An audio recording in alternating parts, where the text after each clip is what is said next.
आम आदमी पार्टी से राज्यसभा सांसद संजय सिंह की मुश्किलें कम होने का नाम नहीं ले रही है। कुछ दिन पहले ही वह दिल्ली शराब घोटाले मामले में जेल से छूटे हैं। अब यहाँ एमपी एमएलए कोर्ट ने बीते वर्ष सुनाई गई सजा को बहाल कर दिया है। इस कारण उन्हें 9 अगस्त तक सरेंडर करना होगा। जानकारों का कहना है कि उन्हें तत्काल जमानत नहीं मिलेगी, इस कारण जेल जाना तय है। यदि हाईकोर्ट से राहत नहीं मिली तो उनकी राज्यसभा सदस्यता भी खतरे में पड़ सकती है। 23 साल पुराने मामले में सुल्तानपुर कोर्ट से आप सांसद संजय सिंह समेत 6 लोगों को कोर्ट से बड़ा झटका लगा है। कोर्ट ने 2001 में बसपा सरकार के कार्यकाल में धरना प्रदर्शन और रोड जाम करने के मामले में आम आदमी पार्टी के राज्यसभा सांसद संजय सिंह और सपा के पूर्व विधायक अनूप संडा समेत 6 आरोपियों की 3 महीने की सजा बरकरार रखी है। मंगलवार को एमपी एमएलए कोर्ट की न्यायाधीश एकता वर्मा ने आरोपियों की सजा खत्म करने की अपील खारिज कर दी। कोर्ट ने आरोपियों को 9 अगस्त को निचली अदालत में आत्मसमर्पण करने का आदेश भी दिया है। यहां से जेल जाना तय है। संजय सिंह के अधिवक्ता अरविंद सिंह राजा ने बताया है कि फैसले के विरुद्ध अब हाईकोर्ट में अपील करेंगे। हालांकि 9 अगस्त को इस मामले में सभी को सरेंडर करना होगा। तत्काल जमानत नहीं मिलेगी, इस कारण जेल जाना होगा। आगे क्या होगा यह हाईकोर्ट के ऊपर निर्भर है। आम आदमी पार्टी के राज्यसभा सांसद संजय सिंह को इससे पहले शराब घोटाले मामले में 6 महीने तक जेल में रहना पड़ा था। वहीं आपको बता दें कि दिल्ली बीजेपी ने मुख्यमंत्री अरविंद केजरीवाल के खिलाफ तिहाड़ जेल के बाहर जोरदार प्रदर्शन किया है। केजरीवाल के इस्तीफे की मांग भी की है। इससे पहले सोमवार को दिल्ली हाई कोर्ट ने सीबीआई द्वारा गिरफ्तारी को लेकर कहा कि यह गिरफ्तारी बिना किसी कारण के तो नहीं हो सकती है। अर्थात कोर्ट ने केजरीवाल की गिरफ्तारी को वैध बता दिया था, जिसके बाद दिल्ली बीजेपी अरविंद केजरीवाल पर भड़क उठी है और मुख्यमंत्री पद से इस्तीफे की मांग कर रही है। बीजेपी ने तिहाड़ जेल के बाहर प्रदर्शन करते हुए कहा, अरविंद केजरीवाल को पद पर बने रहने का कोई नैतिक अधिकार नहीं बचा है। इसलिए अब दिल्ली की जनता भी मांग कर रही है कि उन्हें अपने पद से इस्तीफा दे देना चाहिए। सुप्रीम कोर्ट भी इससे पहले उन्हें इशारा दे चुका है। दिल्ली भाजपा के प्रदेश अध्यक्ष वीरेंद्र सचदेवा ने मंगलवार को दिल्ली की तिहाड़ जेल के बाहर जेल में बंद मुख्यमंत्री अरविंद केजरीवाल की इस्तीफे की मांग को लेकर आयोजित भाजपा के विरोध प्रदर्शन के दौरान यह संबोधन दिया।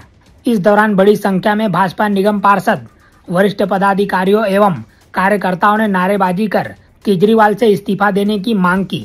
फिलहाल इस खबर में इतना ही। बाकी अपडेट के लिए बने रहिए लाइव टीवी न्यूज के साथ। दलित आरक्षण के भीतर कोटे में कोटे को लेकर सुप्रीम कोर्ट ने फैसला सुनाया। इसके बाद देश की दलित राजनीति टकराव की पटरी पर दौड़ने लगी है। विचारों में खुद को अलग कर लगभग सभी दलों के दलित राजनीति को साधने में जुट गए हैं। स्थिति यह है कि एक दूसरे को दलित का हितैषी नहीं बताने वालों की होड़ मची हुई है। हाल ही में देश के सुप्रीम कोर्ट की संवैधानिक बेंच ने फैसला दिया है कि अनुसूचित जातियों और अनुसूचित जनजातियों SC ST को मिलने वाले आरक्षण के कोटे के भीतर भी कोटा बनाकर आरक्षण दिया जा सकता है। सुप्रीम कोर्ट ने राज्य सरकारों को कोटे के भीतर कोटे की अनुमति दी है। वहीं यह भी साफ किया है कि राज्य अपनी मनमर्जी या राजनीतिक मंशा से कोई फैसला नहीं ले सकते। यदि ऐसा होता है तो उसका जुडिशियल रिव्यू किया जाएगा। यह फैसला आते ही मुख्य विपक्षी पार्टी कांग्रेस में हड़कंप मच गया है। कांग्रेस बैठक पर बैठक कर रही है। कोटे में कोटा पर आगामी दिनों में कुछ बड़ा करने की रणनीति पर राहुल गांधी ने एक और बैठक की। इसी के मद्देनजर पार्टी के शीर्ष नेतृत्व ने मंगलवार की शाम पार्टी अध्यक्ष मल्लिकार्जुन खड़गे के आवास पर लंबी बैठक की।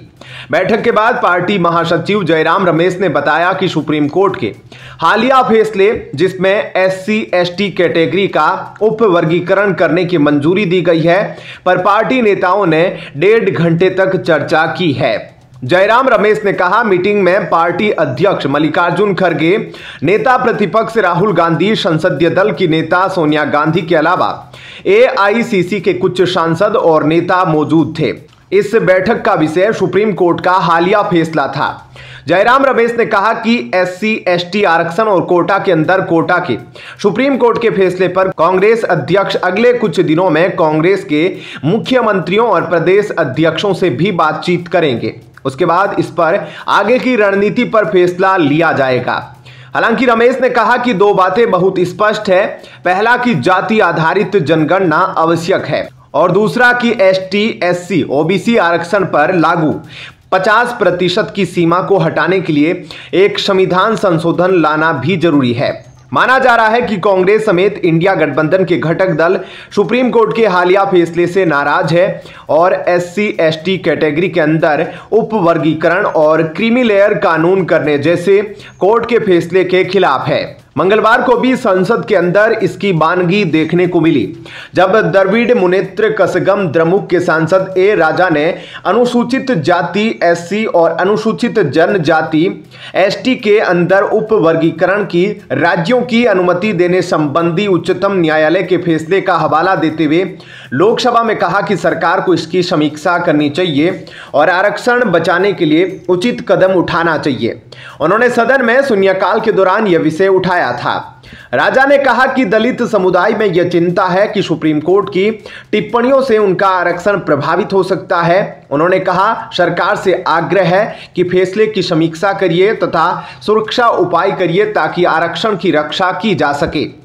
ऐसे में आपका इस खबर को लेकर क्या कुछ कहना है, कमेंट सेक्शन में अपनी राय जरूर बताएं। धन्यवाद। जय हिंद। पिछले कुछ वर्षों में पहली बार राज्यसभा में भाजपा के सदस्यों की संख्या 90 से नीचे आ गई है। हालांकि मौजूदा रिक्तियों को भरने के लिए होने वाले उपचुनाव के बाद भाजपा और उसके सहयोगी दल न सिर्फ हालिया नुकसान की भरपाई कर सकेंगे बल्कि अपनी स्थिति को और भी मजबूत कर लेंगे। राजस्थान में राज्यसभा की एक रिक्त सीट के लिए उपचुनाव 3 सितंबर को होगा। इसके लिए नामांकन प्रक्रिया 14 अगस्त को अधिसूचना जारी होने के साथ शुरू होगी। मुख्य निर्वाचन अधिकारी नवीन महाजन ने बताया कि राज्यसभा उपचुनाव की प्रक्रिया राज्य विधानसभा परिसर में होगी। भारत निर्वाचन आयोग की ओर से जारी विज्ञप्ति के अनुसार केसी वेणुगोपाल के राज्यसभा की सदस्यता छोड़ने पर रिक्त हुए स्थान के लिए यह उपचुनाव हो रहा है। इस सीट पर सदस्यता का कार्यकाल 21 जून 2026 तक रहेगा। निर्धारित कार्यक्रम के अनुसार उपचुनाव के लिए 21 अगस्त तक नामांकन पत्र भरे जा सकेंगे। नामांकन पत्रों की संवीक्षा 22 अगस्त को होगी, जबकि 27 अगस्त तक अभ्यर्थी नाम वापस ले सकेंगे। आवश्यक होने पर मतदान 3 सितंबर को प्रातः 9 बजे से सायं 4 बजे तक होगा। मतगणना इसी दिन सायं 5 बजे से होगी। चुनाव प्रक्रिया 6 सितंबर तक संपन्न कर ली जाएगी। गौरतलब है कि राजस्थान सहित देश के 9 राज्यों में राज्यसभा की कुल 12 सीटों पर उपचुनाव संपन्न होने हैं। इनमें से 10 सीटें तत्कालीन सदस्यों के 18वीं लोकसभा का सदस्य चुने जाने और 2 सीटें अन्य के त्याग पत्र देने के कारण रिक्त हुई है। बताते चले चुनाव में बीजेपी का पलड़ा भारी दिख रहा है। प्रदेश में बीजेपी के 115 विधायक है, जबकि गठबंधन नेताओं को मिलाकर कांग्रेस विधायकों की संख्या कुल 74 है। इस लिहाज से राज्यसभा चुनाव में बीजेपी मजबूत स्थिति में है और कांग्रेस को यह सीट बीजेपी के खाते में जाने की संभावना है। अगर यह आंकलन हकीकत में परिवर्तित होता है तो बीजेपी और कांग्रेस के खाते में बराबर सीटें आ जाएगी। वर्तमान में राजस्थान के 10 राज्यसभा सीटों में से 6 कांग्रेस के पास है, जबकि 4 बीजेपी के पास है। राज्यसभा में फिलहाल सदस्यों की कुल संख्या 226 है। इनमें भाजपा के 86, कांग्रेस के 26 और तृणमूल कांग्रेस के 13 सदस्य हैं। निर्वाचन आयोग ने अभी तक 11 सदस्यों के इस्तीफे से रिक्त हुई सीटों को भरने के लिए चुनाव की तारीख की घोषणा नहीं की है। इनमें से 10 सदस्य लोकसभा के लिए चुने गए हैं, जबकि BRS के केशव राव ने कांग्रेस में शामिल होने के बाद इस्तीफा दे दिया। 245 सदस्यीय राज्यसभा में 19 सीटें खाली हैं। इनमें से 4 जम्मू एवं कश्मीर से हैं। इस पूर्ववर्ती राज्य को 2019 में केंद्र शासित प्रदेश बना दिया गया था। अभी वहां विधानसभा का गठन नहीं हुआ है। चलिए फिलहाल इस वीडियो में इतना ही। आपका क्या कुछ कहना है, कमेंट सेक्शन में अपनी राय जरूर दीजिएगा। धन्यवाद। कांग्रेस की पूर्व अध्यक्ष सोनिया गांधी और महासचिव प्रियंका गांधी वाड्रा के रहते भी पार्टी में महिलाओं के प्रति कोई सम्मान नहीं है। कांग्रेस के नेता महिला हितैषी होने के बड़े बड़े दावे करते हैं, लेकिन महिलाओं का अपमान करने का कोई मौका नहीं चूकते। यहां तक कि महिलाओं के प्रति घटिया सोच भी रखते हैं। कांग्रेस की इसी घटिया सोच का एक वीडियो सोशल मीडिया पर जमकर वायरल हो रहा है। जयपुर के सिविल लाइन से बीजेपी विधायक गोपाल शर्मा ने राजस्थान विधानसभा में एक चौंकाने वाला बयान देते हुए कांग्रेस के पूर्व अध्यक्ष राहुल गांधी पर गंभीर आरोप लगाए हैं। गोपाल शर्मा ने कांग्रेस नेता राहुल गांधी को लेकर जो टिप्पणी की, उससे कांग्रेस विधायक आग बबूला हो गए। जब मुंबई में बम हमला हुआ तो राहुल गांधी रात को पार्टी कर रहे थे। गुड़गांव के फार्म हाउस पर लड़कियों के साथ नाच रहे थे। अखबारों में छपा है मान्यवर, अखबारों में छपा है। बोस्टन में गिरफ्तार हुए तो उनके पास में जो ब्रीफकेस बरामद हुई उसमें डॉलर रखे हुए थे, डॉलर रखे हुए थे। गोपाल शर्मा ने कहा कि जब मुंबई पर 2008 में आतंकवादी हमला हुआ था तब राहुल गांधी गुड़गांव में पार्टी कर रहे थे और लड़कियों के साथ डांस कर रहे थे। उन्होंने आरोप लगाया कि राहुल गांधी ने जयपुर में अश्लील डांस भी देखा था। यह खबर अखबारों में छपी हुई है। उसके बाद सदन से बाहर भी उन्होंने इस बात को दोहराया।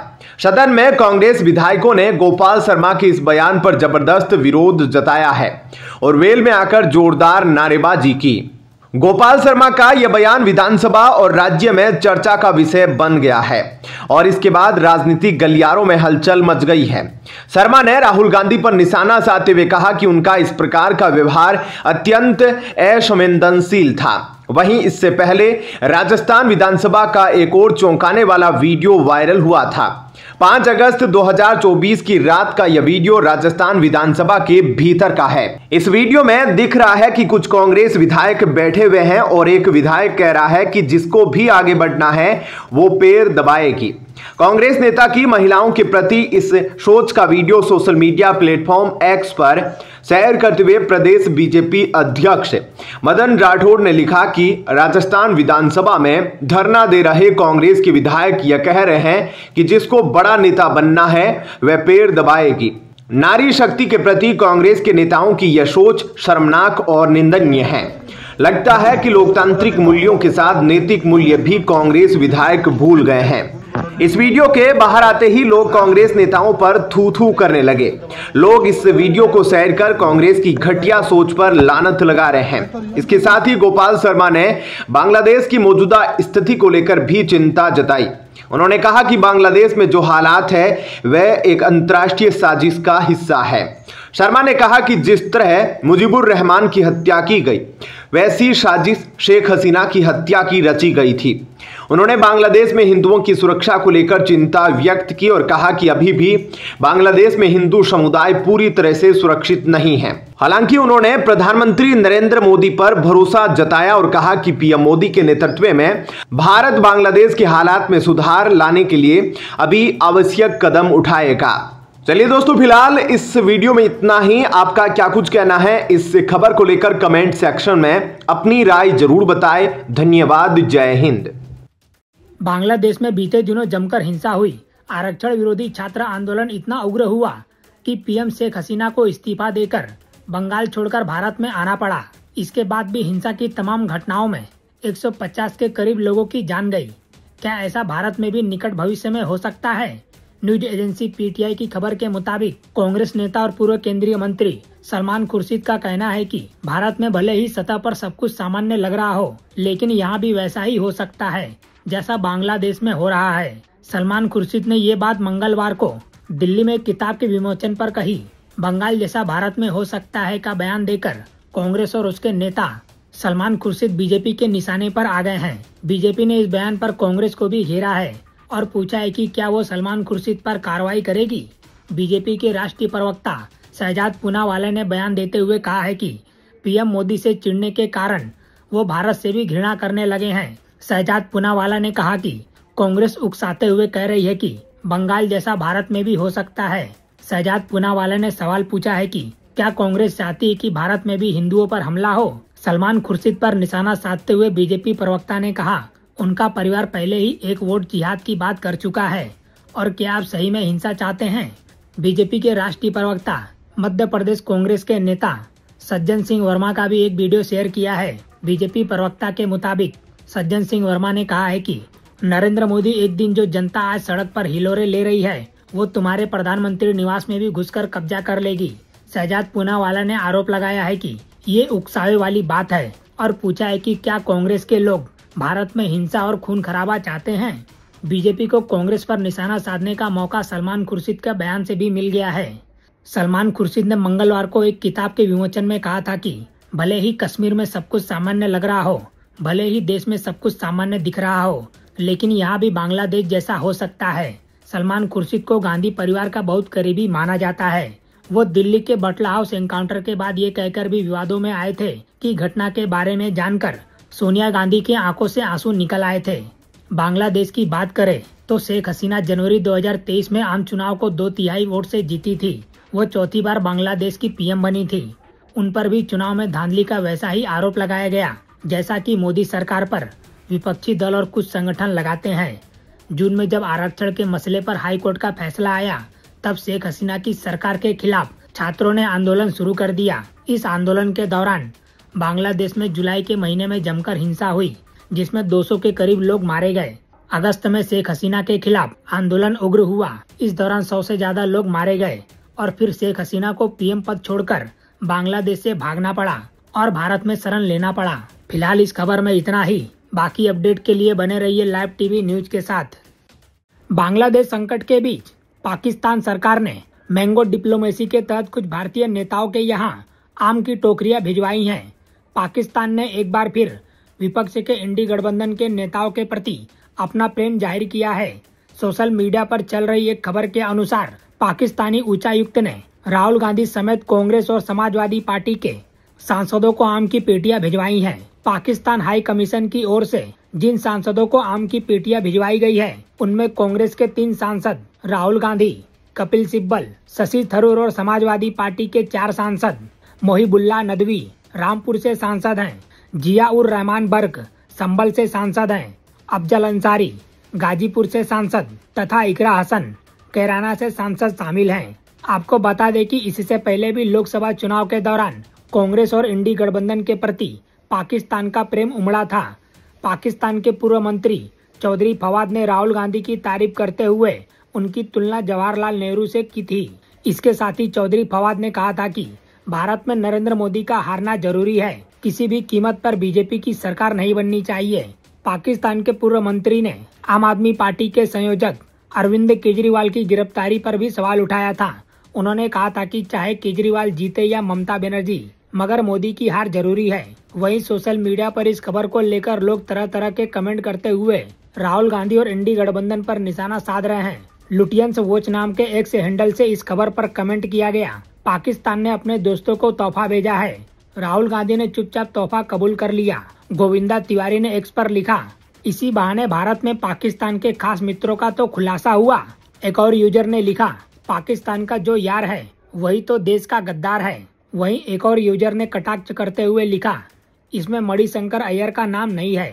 एक और एक्स हैंडल से लिखा गया, पाकिस्तानी उच्चायुक्त ने भारत के कुछ विपक्षी नेताओं को आम भेजे हैं। सवाल उठता है कि अपने देश में विपक्षी नेताओं को जेल में ठूसने वाला पाकिस्तान भारत के विपक्षी नेताओं को आम भेजकर मीठे संबंध क्यों बनाना चाह रहा है। बीजेपी के प्रवक्ता प्रेम शुक्ला ने स्पष्ट अंदाज में पूछा है कि आखिर पाकिस्तान का आम चूसने के लिए राहुल गांधी बेताब क्यों है। वहीं एक और यूजर ने लिखा, ये रिश्ता क्या कहलाता है, क्या मदद की होगी कांग्रेसियों ने पाकिस्तान की। फिलहाल इस खबर में इतना ही। बाकी अपडेट के लिए बने रहिए लाइव टीवी न्यूज के साथ।